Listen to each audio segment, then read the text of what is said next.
on during another violent 4th of July weekend here in Chicago. Family preparing right now to bury their 9-year-old son. It is an unimaginable task for any parent. You see him right there, Tyshawn Lee, 9 years old, killed early. Police said it was a miracle no one was killed.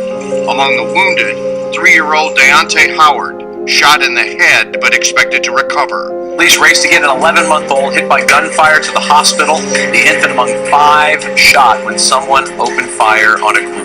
Gun violence in Chicago during the holiday weekend left 12 people dead and another 44 wounded since Friday afternoon. 3 other people were shot and killed after a family barbecue in Fuller Park. The deadly day came on the heels of 2 consecutive weekends in which over 50 people became victims of gun violence. 11 people were killed and 60 others were wounded in shootings over the holiday weekend. And Chicago, the deadliest September since 2002, comes on the heels of this vigil in the back of the Yards neighborhood to remember a young pregnant mother and grandmother shot dead Monday night. Police say suspected gang members opened fire at a park late last night with a semi-automatic rifle.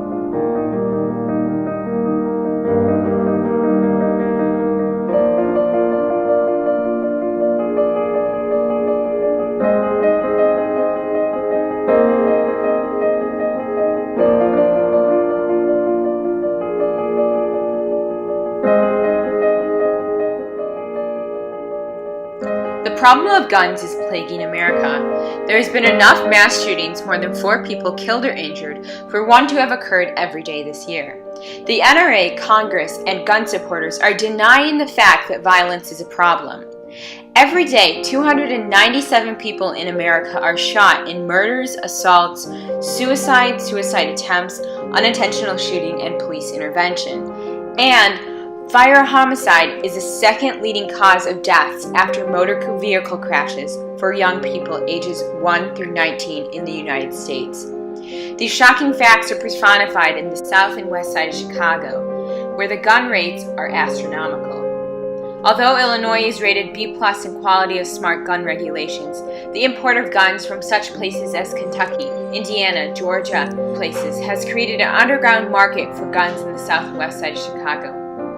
This endemic needs to be solved with a sustainable and effective plan. Hence, gun violence will radically diminish when community stakeholders work together towards a common goal of creating a more economically and socially sustainable environment that offers hopeful opportunities for their youth and families.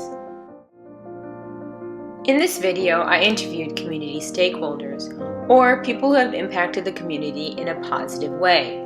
Each one of them had a vast knowledge in the topics of police, politicians, educators, and community members in the south and west side of Chicago.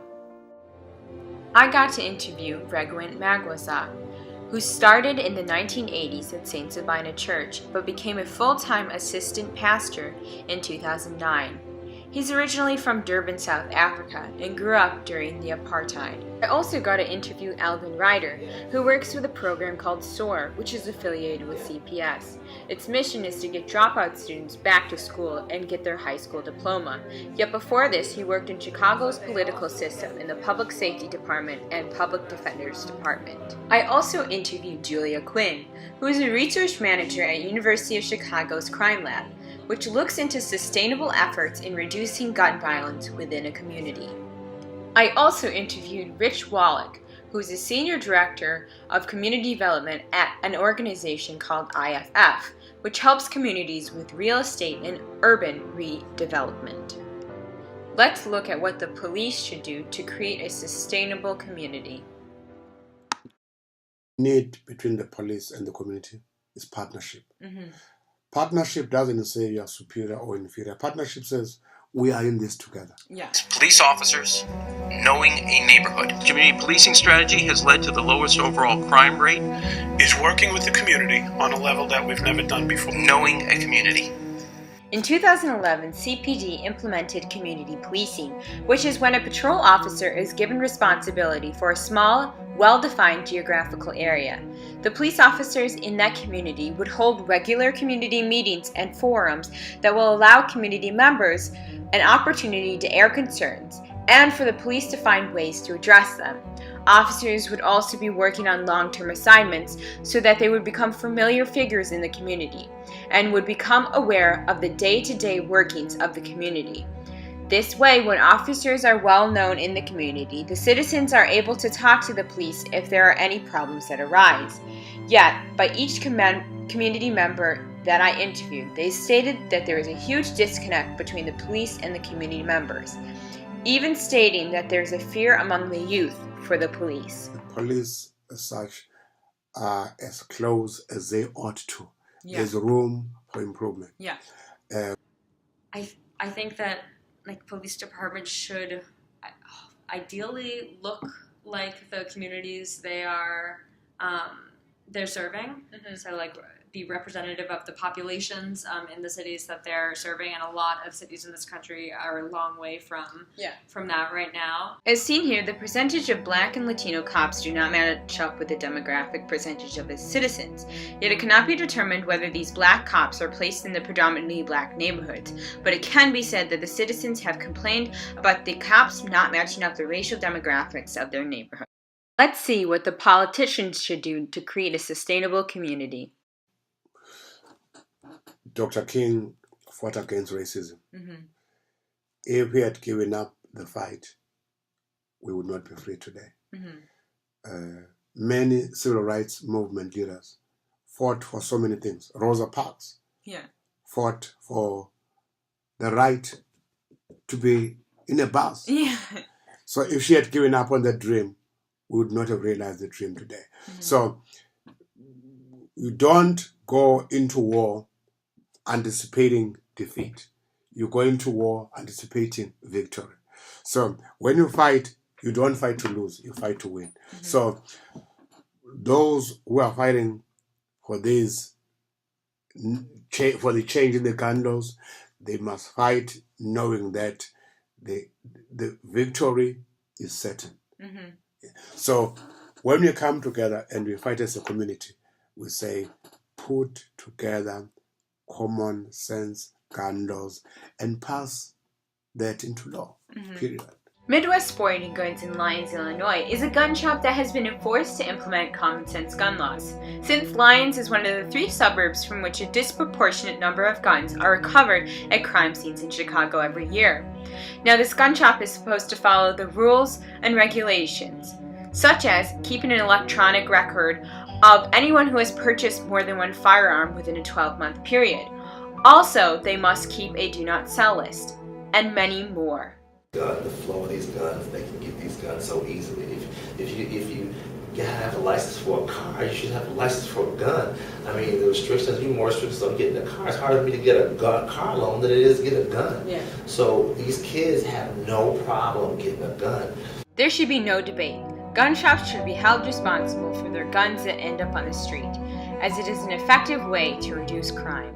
Senior Citizens Building, it rejuvenated the whole community, and it became a place to go to. Yeah. So the old buildings were gone, new buildings came up, and there's a new life in the community. Yeah. So people began to invest their monies in the local community. That's giving us a new hope in the neighborhood. Next, I talked to Rich Wallach, who works for IFF. This summer, they built a Save-A-Lot, a grocery store, in Rockford, Illinois, which was originally a food desert. He accounts on the change that has happened since in the community. But I mean, the impact is evident because it's new development, it's creating jobs, it's creating fresh food access for people in the community that didn't have that before. And I think there's a lot of pride because of the design and that it's walking distance for the residents there. So it's just making the whole community more hospitable. As seen, economic development can aid to the flourishing of a community. Let's see what the educators should do to create a sustainable community. Alvin Ryder works with a program called SOAR that is affiliated with CPS, which ensures students who have dropped out either to be re-enrolled in school or graduate with a diploma. Students can achieve this through their facilities that are provided. Trauma involved. A lot of them have witnessed death, have witnessed their family members, friends being killed. So they deal with that and they hold that in. So that's part of the problem. That's a part of the reason you see a lot of the crime. Because adults have let them down. Adults have let them down. CPS couldn't help them. This simple, low-cost program is an easy way to get students back into school, hence allowing them a chance. Our violence problem and our dropout and education crisis are two flip sides of the same coin. They are incredibly connected, and we have causal evidence that suggests that every additional year of schooling a young person gets, they are less likely to engage in criminal activity. Also, a high school diploma can provide a stable future for recipients. As seen here, by just having a high school diploma, an average worker could be making $200 more a week and reduces the unemployment rate by 3%. We need to teach conflict resolution. Yeah. That's the key thing, because in most cases, things that people fight over are things that could be resolved through conflict resolution. So that must form part of the curriculum in schools. In 2010, UChicago Crime Lab launched a program called Becoming a Man, which teaches primarily males how to deal with their emotions constructively in high-stakes situations using cognitive behavioral techniques. We've now done 2 randomized controlled trials with that program, and it does reduce violence involvement for kids over 1 year by between 30 and 50%, which is huge when you think about how expensive, how socially costly violent crime is. So you need to sensitize the kids about the dangers of playing with guns. Mm-hmm. Yes. Now let's see what the community has to do to create a sustainable future. I think everybody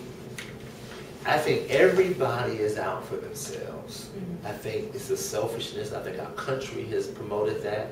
It's about get it when you can get it at the cost of anybody else. It's about the individual opposed to the collective. People are no longer looking after each other's interests. Yeah. They're no longer looking at the neighbor. They're no longer talking to the neighbor. So communities are fragmented right now. Yeah. We no longer have a village that is raising a child. We have individuals raising different children. So we have failed in that. So what we need is communities coming together, the old school where you were your neighbor's keeper, you watched after your neighbor and you knew every child in the neighborhood. As identified by the United Nations, education is critical for sustainable development. Hence, in order to provide a more stable future for current generations and to affect the community positively, they must be provided a solid education that will provide them a sustainable future beyond gangs. Kid here, a student that I had, 15 years old, an African-American kid, was hooked up with the Latin Kings. Now that was a surprise to me. I said, why the Latin Kings? Why you affiliate with them? He said, because they help me make money. They put me on jobs where we do drywall, and they bring me in on jobs like that. So the only way to counter that is to say, okay, let me give you a trade. Let me try to stick you in. Let me show you how to do drywall. Let me show you how to do roofing. We need to figure out how we can. These kids fight for their lives every day, and the reality of the situation has become mundane. The community's role models are lacking, which spirals out into many more problems, on top of the violence issue. The fabric that keeps together the community is breaking seam by seam. The struggle for me is these kids are out here trying to survive every day. And they're just trying to eat, trying to make it from block to block. They're trying to couch surfing. There's so many dynamics to this problem.